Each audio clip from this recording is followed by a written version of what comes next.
I just want to ask you for one recommendation on what to do with those that we love around us that have become depressed, that they don't want any help, but you still care enough to want to help, and they're not letting them get helped.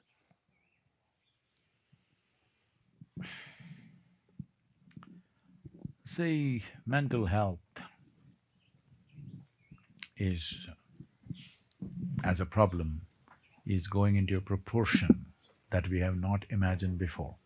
The number of people getting mentally ill is unfortunately too high. That many people have no business to be ill, but unfortunately it's happened. And it's getting younger and younger. When we were growing up, well, 12, 15-year-olds, can they ever get depressed? Simply no. Nobody can suppress us. But now school children are depressed. I'm telling you, in the year 2018, because we ran a campaign in 2018 about this, and we touched 46,000 schools to teach them simple ways to achieve some sense of mental health. That year, I think the previous year, 2017, 18,600 children below 18 years of age in India committed suicide. Out of this, 6,100 are below 15 years of age. That means between 10 and 15 years of age, a child is wanting to take his own life or her own life. This is a time when you're supposed to be exuberant and alive, all right? A 10-year-old child wants to kill himself or herself, what does this mean? We're doing something fundamentally wrong, isn't it? Hello? We're doing something fundamentally wrong. What is that wrong thing? I'm sorry, I'll come to your thing, but we need to understand this problem is not individual, it's becoming like a pandemic. The WHO is predicting there's going to be a mental health pandemic and there is going to be a suicide pandemic. Because suicide is shocking and it's in your face, but somebody is suffering within themselves, they can ignore, they'll go home and suffer, what's our problem? But it is potential. When suffering becomes beyond bearable, they'll want to take their life, it's better to die than be like this. This will naturally come when suffering becomes so much. And we have eulogized suffering, that is also there. In the name of philosophies, in the name of religions, in the name of ideologies, we've eulogized suffering. We think suffering makes you profound. Well, if you have a miserable face, does it mean to say you're profound? Unfortunately, this has been so in the world, this image has been created. So there are many, many, many aspects, I don't want to go into all that. How do we help them? See, one thing is, when once somebody is depressed or in some kind of mental state, I don't want to give it a name, depression, manic depression, these are more and more labels to people, it's not necessary. They are not feeling healthy and happy, that's all. Essentially, there is a natural urge within you to have pleasantness of body, pleasantness of mind, pleasantness of emotion, and pleasantness of life, and pleasantness of atmosphere around us, isn't it so?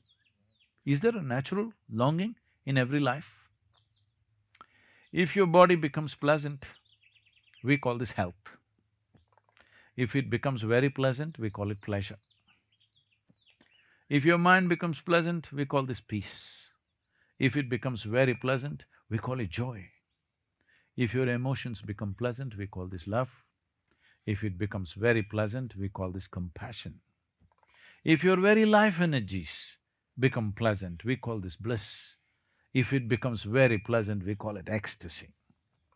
If your surroundings become pleasant, we call it success. Only to create pleasantness of surrounding, you need the cooperation of all these people right now. If you want to keep this atmosphere pleasant, We need the cooperation of all these people. Any one of them can freak right now. Please don't think that's an instruction. But for pleasantness of body, pleasantness of mind, pleasantness of emotion and pleasantness of energy, it is 100% my business, isn't it? This is why karma is very important. The way I experience my life is 100% my business. What happens around me is not 100% anybody's. Everybody has a piece in it, isn't it? Maybe you can push for a bigger piece, but nobody has 100% control over the external situation. But what happens here is 100% my situation, isn't it? This has not been inculcated in children. We, right from young age, we are telling them, if you don't have this, oh, you have failed your exam and you're happy, how can you be? Hello? You know, can I say something about myself? Because there are no children I can say, no school-going children at least. When I went to school, all these monthly tests were there. I was very consistent. I always got 6 zeros. Because I never wrote anything, not a word. If they insisted, I wrote my name. Otherwise, I just gave it. And then I don't know how it comes in United States. In India, for some reason, these stupid report cards are always yellow cards. They're not sealed, just folded like this. So every month this report card comes and within the classroom, some people are strutting around because they are first, second, third, something. Some people are sitting and crying, they're afraid to go home because they didn't get whatever number they wanted. I just took it and gave it to my father. And my father always blew. I thought my teacher is writing some nasty love letter to my dad. And every time he sees this yellow card, he just blows. I never once opened and saw, because I thought this is a transaction between my teacher and him, why should I look into it? Once, but always I passed, I never got retained. The final exam came, I just wrote enough to go to the next class because I don't want to be left in the old one.